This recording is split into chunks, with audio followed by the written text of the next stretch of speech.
so TDLR, I didn't feel like watching your whole video. That's fine. Negative and neutral, you have to flush, flush, flush, and then clamp before removing. Positive displacement, you have to flush, flush, flush, remove, and then clamp. And then anti-reflux, it doesn't matter. You can flush, flush, flush, then clamp, or remove and then clamp. Anti-reflux doesn't matter what part of the sequence you clamp, as long as you clamp before you walk away. But positive requires you to clamp after removal. Neutral and negative requires you to clamp before removal. All right, so we have positive displacement, needleless connectors here, and the anti-reflux, and we're gonna compare to see what the difference looks like. We'll do the negative. So this is a negative displacement. These two are positive displacement. This is anti-reflux. Let's see what the differences look like. Flush, flush, flush. Okay, good amount. And then we're gonna disconnect. And then we're gonna see how much is refluxed. So this is how much is refluxed into the catheter. And this is why it's important to clamp sequence properly. You have to have the right clamping sequence. Let me show you what that looks like. Best clamping sequence is to flush, clamp, and then remove. And look at that, minimal reflux. You can see a little bit at that tip, but pretty significant difference between the whole catheter and just that little bit. Now let's do the positive displacement. We're gonna flush, flush, flush. Okay, clear out that line, and then disconnect, and let's see what happens. I'm sure you saw that. Pretty good.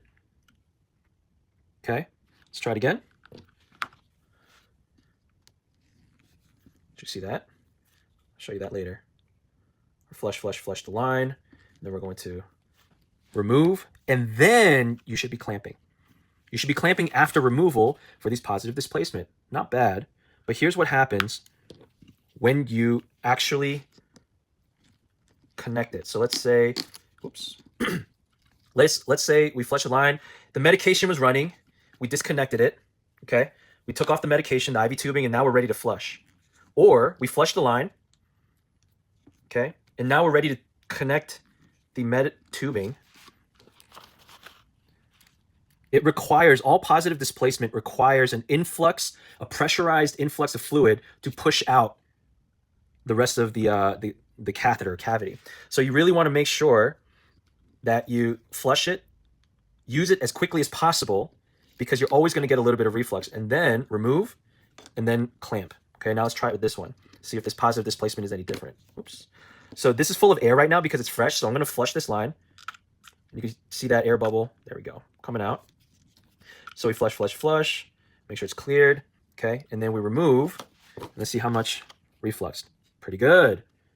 And then you want to clamp afterwards. So positive displacement, flushing and clamping sequence is flush, remove, then clamp. You do not want to clamp before. I was actually incorrect last time. I said that you want to clamp before removing all of them, and that's not true. With positive displacement, you have to flush, then remove, oops, right? And then clamp it off. Now let's see if it refluxes blood on connection. Okay, so again, positive displacement requires, interesting, it requires the fluid pathway to suck in, and look at how much it's, there we go, could have been because I elevated it, but it requires volume of fluid to get sucked in to push it out on disconnection. Watch, it's really cool. Say flush, flush, flush, well, it's pulled in air, okay?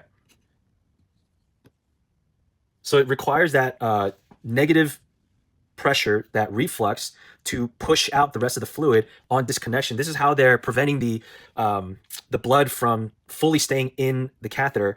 But you know, the question is, like, does it matter how many seconds blood